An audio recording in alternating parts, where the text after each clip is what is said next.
Mes respects président, Michel de Seine-et-Marne. Compte tenu de la crise inévitable à venir qui s'annonce comme inflationniste, alimentaire, énergétique, etc., ma question est la suivante.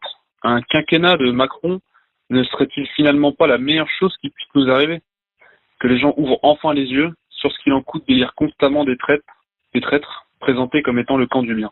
À l'inverse, ne risque-t-on pas la guerre civile sous le quinquennat Marine Le Pen, qui servirait aussi de bouc émissaire parfait pour faire porter le chapeau de cette récession, comme vous l'avez théorisé vous-même en 2017. En résumé, guerre civile sous Marine ou révolution sous Macron, soit l'espoir politique placé dans les urnes ou dans les burnes. Je vous remercie d'avance. Bon, c'est pas une question, c'est pratiquement une analyse, effectivement, qui est assez fine.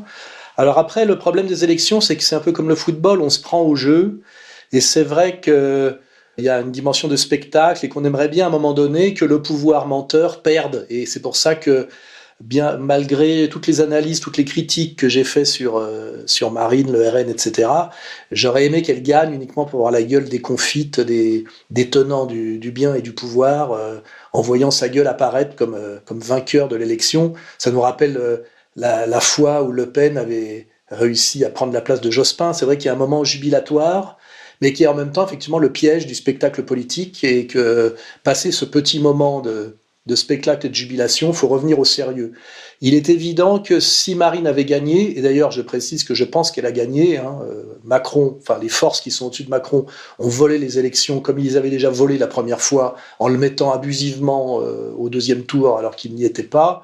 Et puis comme on a l'exemple Trump, et puis l'analyse du système Dominion pour comprendre que finalement, ce qui s'est passé de façon très grossière aux États-Unis s'est passé aussi en France la dernière fois et ce coup-ci, de manière assez grossière aussi, puisque quand on regarde le fameux épisode de France 2, on voit bien que Marine était devant et qu'à un moment donné, on peut imaginer que Macron gagne des voix avec le dépouillement des villes qui est plus tardif, mais ça ne fait pas perdre des voix à l'autre pour autant. Or, il y a eu exactement la même manip pour Marine qu'il y avait eu pour Trump, avec d'un seul coup des voix qui disparaissent.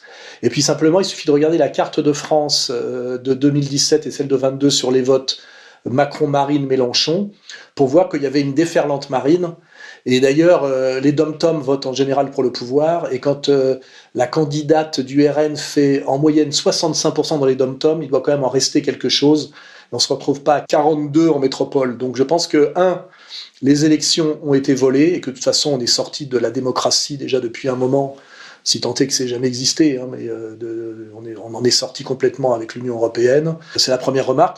Deuxièmement, je pense que Marine ne voulait pas gagner. Je pense, même s'il n'y avait pas une entente Macron, Mélenchon, Marine, une espèce de triangle comme ça, où il y a une entente, parce que je pense qu'il était terrifiant pour elle de prendre le pouvoir. Elle n'est pas Poutine, quoi.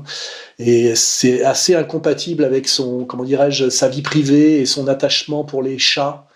On la voit pas prendre le pouvoir pour Marine sur une ligne réellement nationale et sociale, comme je l'ai dit, c'est déclarer la guerre à l'Empire de façon frontale, alors qu'on est un des enjeux centraux de l'Empire, nous, la France.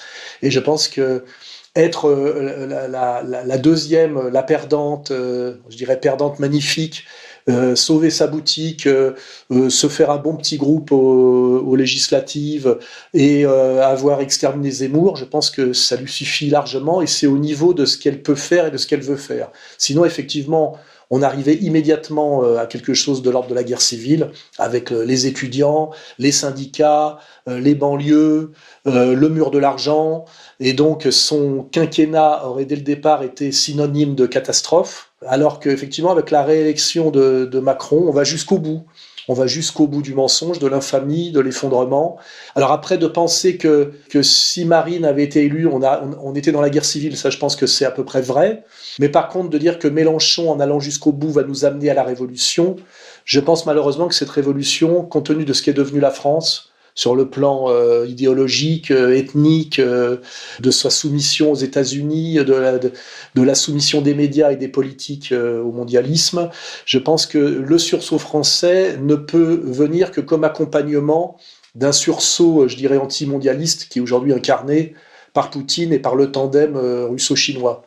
Donc je ne veux pas me plonger dans l'histoire passée, mais Disons que la France peut accompagner une révolution, je dirais mondiale, d'ailleurs qui serait une révolution anti-mondiale, mais ne peut plus s'émanciper toute seule par elle-même, je n'y crois pas, à moins d'une Jeanne d'Arc. Mais enfin, on voit que pour ceux qui ont vu Marion Maréchal en Jeanne d'Arc, je pense qu'ils ont depuis longtemps déchanté. Hein.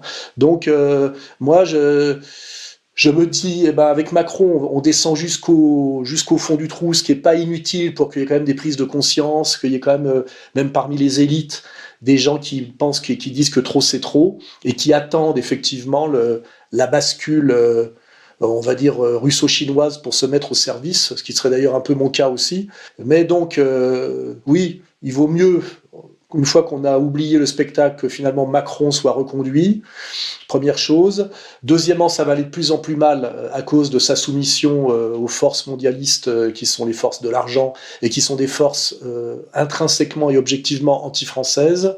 Et trois, une révolution française est à nouveau absolument nécessaire, mais malheureusement, contrairement à l'époque où nous étions la grande nation, cette révolution, comme nous sommes devenus un pays secondaire, ne peut qu'accompagner une révolution d'un ordre supérieur qui est menée aujourd'hui par Poutine, aidé par les Chinois. C'est un peu, aujourd'hui, il faut nous comparer à ce qu'étaient les mouvements d'Europe centrale où des soulèvements pouvaient avoir lieu, des révolutions pouvaient avoir lieu, je ne sais pas, on peut penser à la Hongrie, à la Roumanie, à la Pologne, à la faveur d'événements extérieurs supérieurs à eux, en termes d'échelle nationale, etc. Malheureusement, la France aujourd'hui reste un grand pays sur le plan de son histoire et de l'idéologie qu'elle a apportée, mais c'est devenu un pays secondaire en termes de puissance objective. Et aujourd'hui, sa seule marche je dirais, sérieuse et émancipatrice, c'est de s'émanciper de la mortifère tutelle impériale américaine, pour le dire comme ça, et de se rapprocher de l'offre russe, qui est beaucoup plus une offre gagnant-gagnant et cohérente par rapport à ce qu'on est, que la soumission à l'Empire américain, où en fait nous sommes sacrifiés pour prolonger l'existence sordide de, on va dire, l'état profond américain. Voilà, c'est ça la réalité objective, si je veux me servir de cette question pour élargir, comme j'essaye de le faire chaque fois que je peux.